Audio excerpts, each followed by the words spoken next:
Hello and welcome to the screencast on modeling with exponential functions.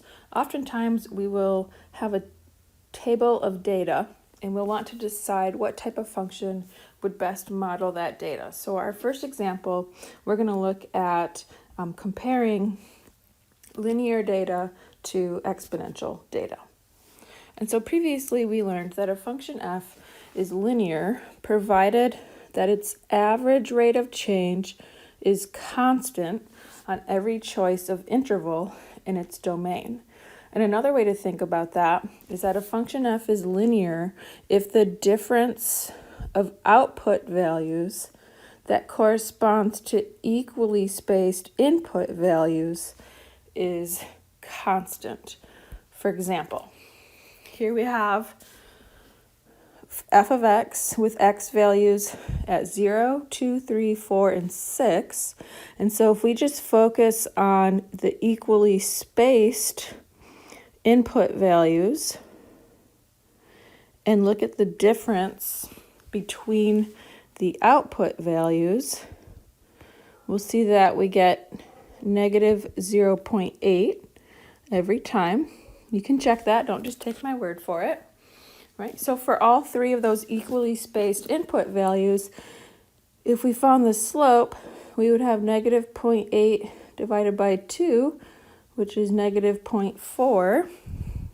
And that's actually the same as if we had just looked at the slope from 2 to 3. We would have had 2.8 minus 3.2 over 3 minus 2, which also equals negative 0.4.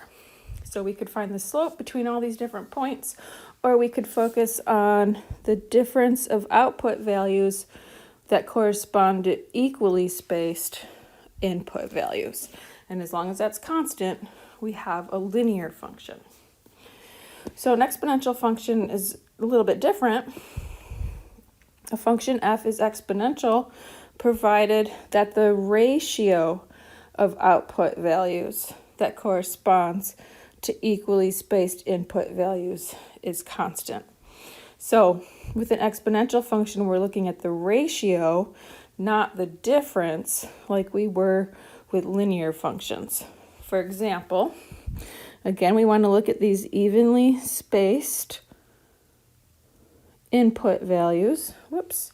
So actually not 0 to 2, because if you look at our table, what we have is we could go from 0 to 4, from 4 to 8, and 8 to 12. Those are all spaced out by 4. And so we're going to look at the ratio. So we could look at 8.192 divided by 20. That's the ratio of those output values whose input values were 4 apart.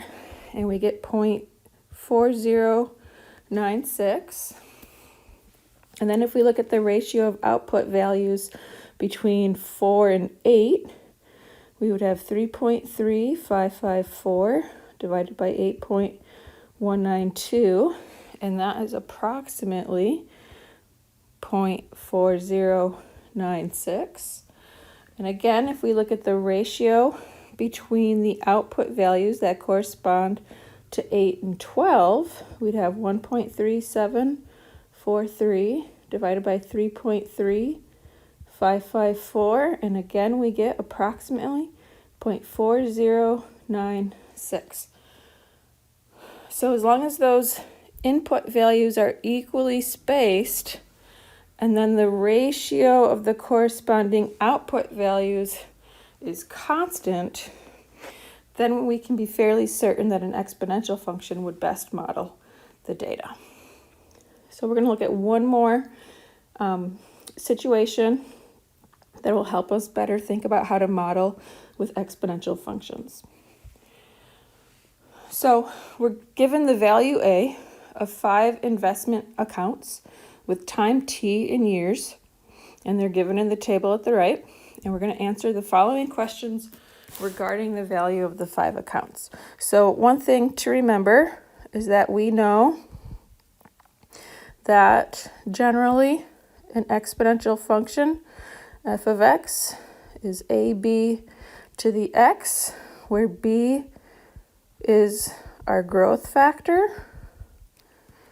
And we've seen previously that if b is greater than 1, we have growth, and if b is between 0 and 1, we have decay. So take a moment and try to answer these 4 questions on your own, and then come back and check. All right, so the first question asks, which of the accounts are growing? So to be growing, we want that growth factor to be bigger than 1, and we see that the growth factor is greater than 1 for a sub 1, a sub 3, and a sub 4. And then which of the accounts is shrinking? That would have a growth factor between 0 and 1, so that would be a sub 2 and a sub 5. Next, which account is growing the fastest, and what is the annual percentage growth rate of that account? So growing the fastest actually means that we're going to have the greatest growth rate.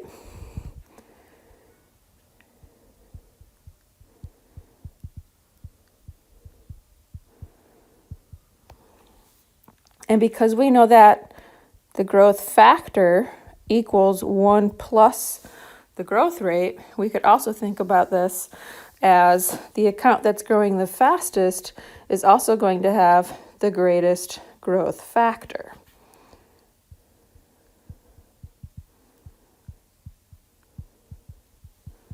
And so we see that a sub 1 has the greatest growth factor. So our answer will be account a sub 1, and we wanted to know what is the annual percentage growth rate. Since the growth factor is 1.033, and we know the growth factor equals 1 plus the growth rate is going to be 0.033 or 3.3%. Next, which account is shrinking the fastest? So, and what is the annual percentage decay rate of that account? So, shrinking the fastest means we're going to have the least growth rate or the least growth factor, the smallest growth factor.